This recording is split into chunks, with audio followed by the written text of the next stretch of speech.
This is a video in clinical medicine from the New England Journal of Medicine.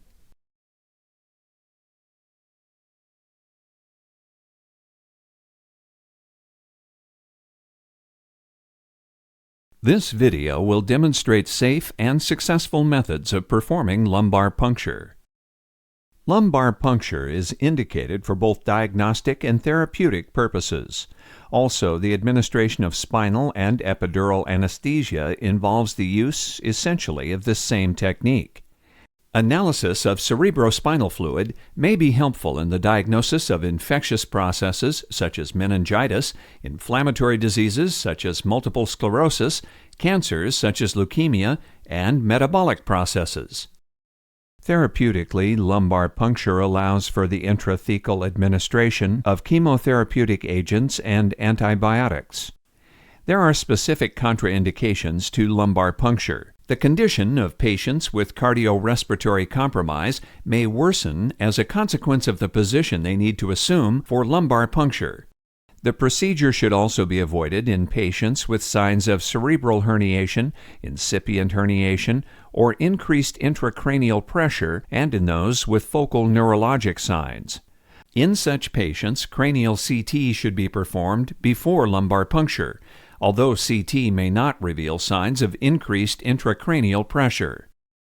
Finally, there is an increased risk of a spinal hematoma if a coagulopathy is present or if the patient is receiving anticoagulant therapy. Patients who have previously undergone lumbar surgery should be referred to an interventional radiologist.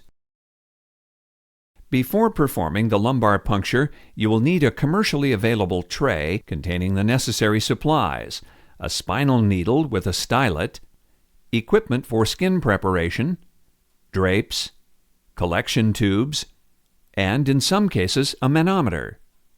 Typically, a 20 to 22 gauge needle is used, with the length ranging from 1.5 inches or 3.8 centimeters for infants to 2.5 inches or 6.3 centimeters for children and 3.5 inches or 8.9 centimeters for adults. You will also need sterile gloves. Before you begin, you should explain the procedure along with potential risks and benefits to the patient and obtain informed consent from the patient or his or her parent or guardian. After obtaining appropriate patient consent, the patient is positioned. Either the lateral recumbent position or a sitting position can be used. The lateral recumbent position is preferred to obtain an accurate opening pressure and to reduce the risk of post-puncture headache. Instruct the patient to assume a fetal position or to arch like a cat with the back flexed. This position widens the gap between the spinous processes. Ideally, the lumbar spine should be perpendicular to the table if the patient is in the sitting position and parallel to the table if he or she is in the lateral recumbent position. These positions help keep the needle at the midline. A line is visually drawn between the superior aspects of the iliac crest and intersects the midline at the L4 spinous process. Insert the needle in the interspace between L3 and L4 or L4 and L5, since this location is below the termination of the spinal cord. Palpate the landmarks before preparing the skin and before administering local anesthesia, since the anesthesia may make landmarks harder to identify. Use a skin marking pin to identify the site of needle insertion. While wearing sterile gloves, clean a sufficiently large area of the overlying skin with a disinfecting agent, such as chlorhexidine or providone iodine, using a pattern of widening concentric circles. Drape the area with sterile drapes. Lay out the collection bottles in the order of priority for the diagnostic indications. Lumbar puncture is a painful and potentially anxiety-provoking procedure. At a minimum, the use of a local anesthetic is appropriate. Sedation or systemic anesthesia may be required under some circumstances. You can apply anesthetic cream topically before preparing the skin. After preparing the skin, you can inject local anesthetics subcutaneously.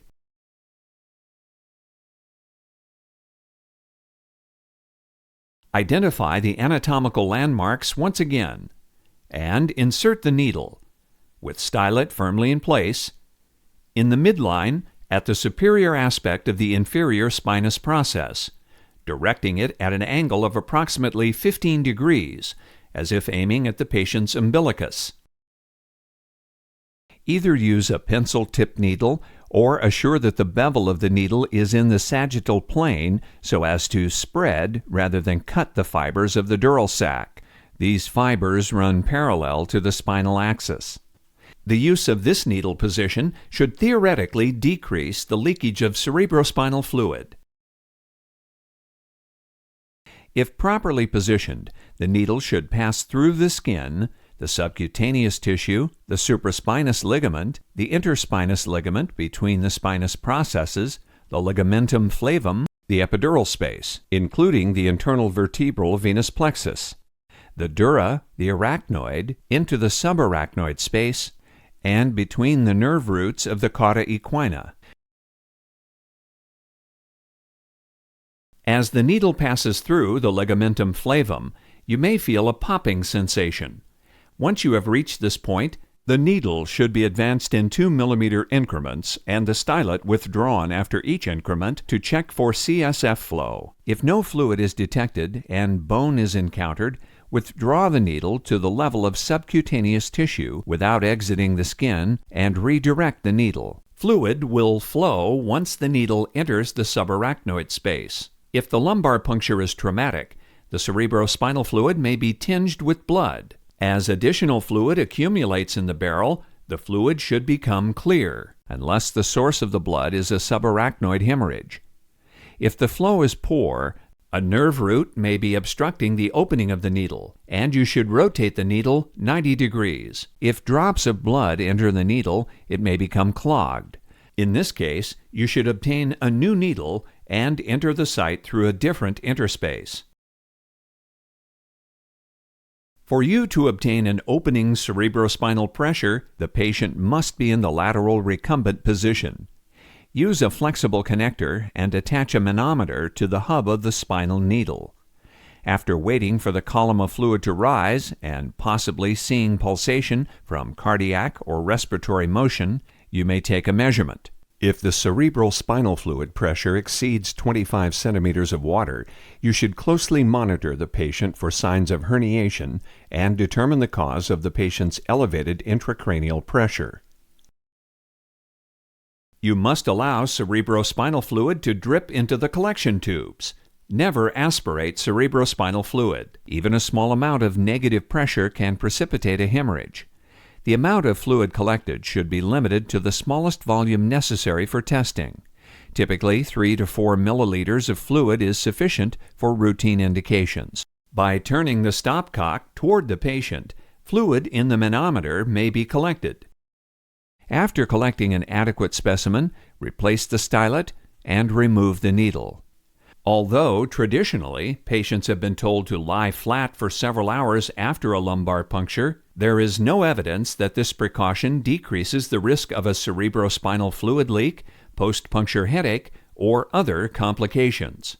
All sharps should be properly disposed of in appropriate sharps containers or needle lock devices to help minimize the risk of needle stick injury.